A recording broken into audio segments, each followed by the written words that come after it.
Je vais calculer maintenant donc le centre de gravité d'un rectangle avec sa moitié, qui est un carré. Alors, supposons qu'ici la mesure fasse A, et ici la mesure fasse A. Donc je vais placer mon axe de XY en horizontal comme ceci, et Y en vertical comme ceci. Je vais chercher donc les diagonales du rectangle pour avoir un centre de gravité. Et le centre de gravité se trouve au point de concours donc des diagonales. Donc il se trouve à la moitié ici, hein, à la moitié ici. Voilà, à moitié. On va mettre la moitié ici. Pour bien dessiner. Voilà. Donc lui fait A demi. Donc centre de gravité en Y qui va se trouver en pour le rectangle en Y demi. En A demi, pardon. A demi pour les rectangles. Le Y sera en le YG du rectangle en A demi. Et le centre de gravité donc du carré se trouve ici. Donc ici on a la moitié de A. Et ici on a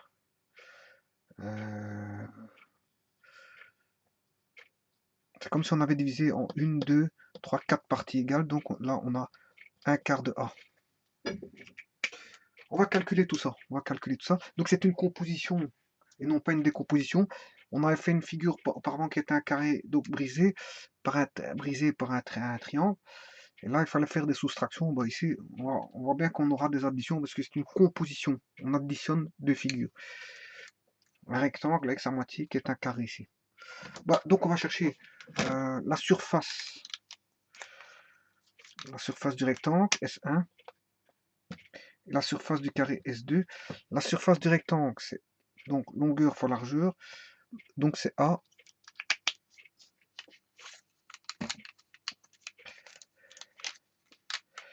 La surface S1, c'est A fois A demi.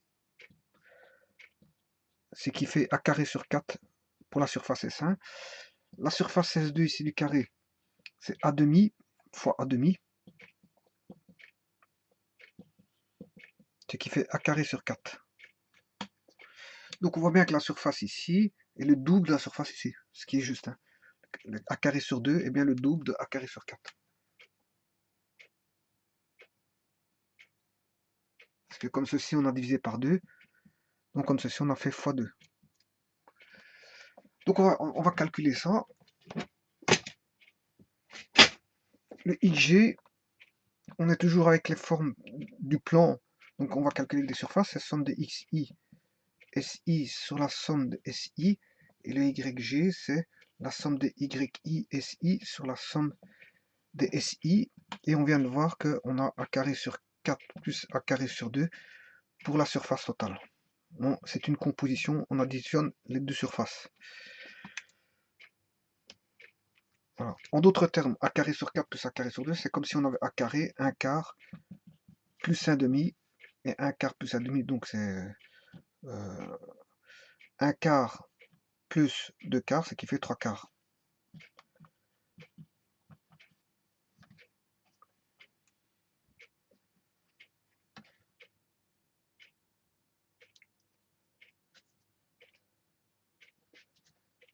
Voilà. Donc ici, on a 3 quarts de A carré, comme ici, on a 3 quarts de A carré.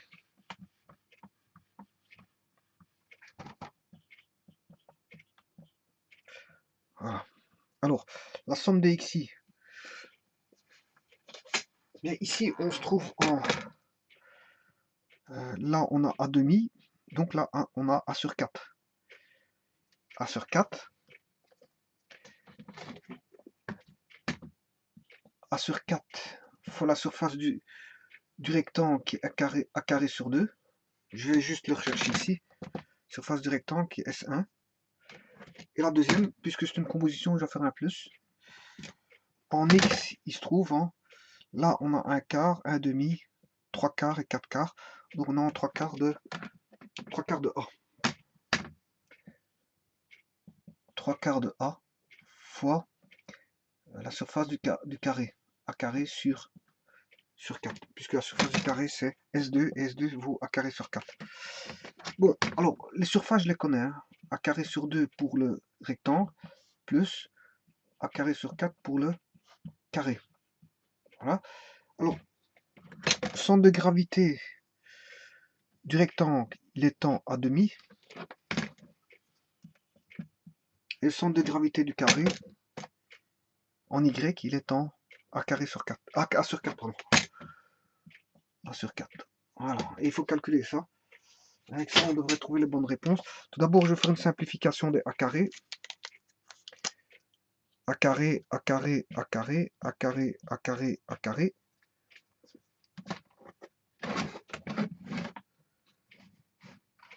Voilà. Et on va calculer tout ça. Donc, c'est A sur 2 fois 1,5, c'est A sur 8. À la rigueur, je peux même sortir l'écart. L'écart. Donc, je vais simplifier par l'écart. Là, on a A carré sur 4, ça fait 1 quart. Voilà. Là, on a 1 quart. Voilà. Là, 1 demi, 1 demi, ça fait 1 quart. Il va tomber avec le quart là, et là, on a 1 quart. Voilà. Donc, au bout du compte, ce qui va rester, il va rester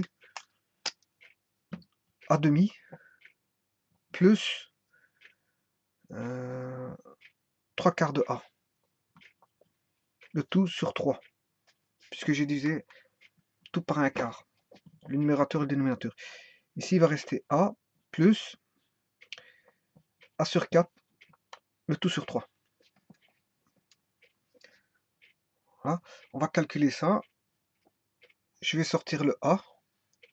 Ici, je sors le A. Et il va rester 1 demi plus 3 quarts, le tout sur 3. Là, il va rester 1 plus 1 quart, le tout sur 3. Donc en X, 1 demi plus 3 quarts fois 1 tiers, fois 3 unités, divisé par 3 sur 1, ce qui fait fois 1 tiers. Je multiplie par la fraction inverse, donc ça fait fois 1 tiers.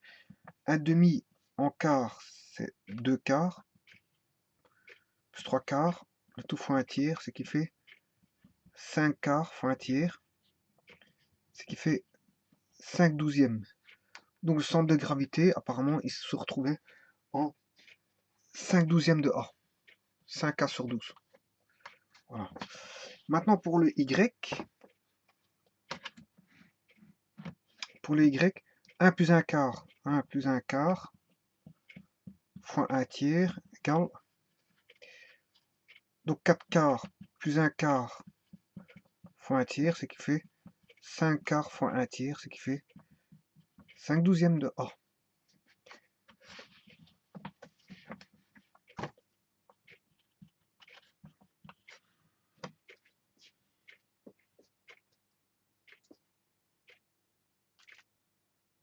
Alors, on va vérifier si ça c'est juste.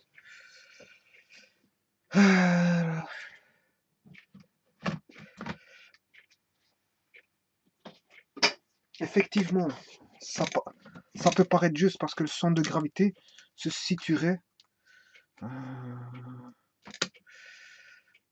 sur une diagonale, puisque 5A sur 12, 5A sur 12, 5A sur 12, c'est sur une diagonale, effectivement. Le centre de gravité se retrouve sur une diagonale. Pourquoi? Parce que la figure ci est symétrique. Là, on a un axe de symétrie, donc il se trouve sur un axe de symétrie. Parce que cette partie ici est symétrique par rapport à cette partie ici. Donc, on est bien sur une symétrie. Et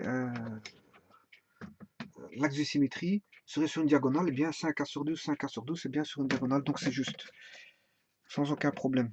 Parce qu'en fait, je trouve les mêmes réponses. Donc, fatalement, ça me rassure sur le fait que la coordonnée se retrouve sur une diagonale, et donc c'est bien juste parce qu'en fait on a bien un équilibre des masses surfaciques, aussi bien à gauche de la diagonale qu'à droite de la diagonale. Bon, où se trouverait 5K sur 12?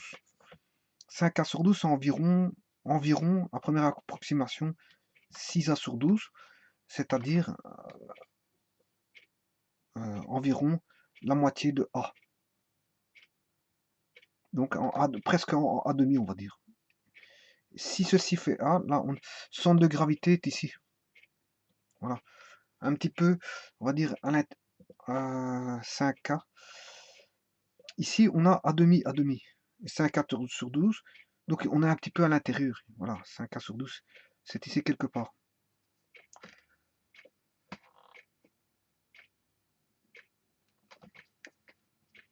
Ah, je vous remercie beaucoup.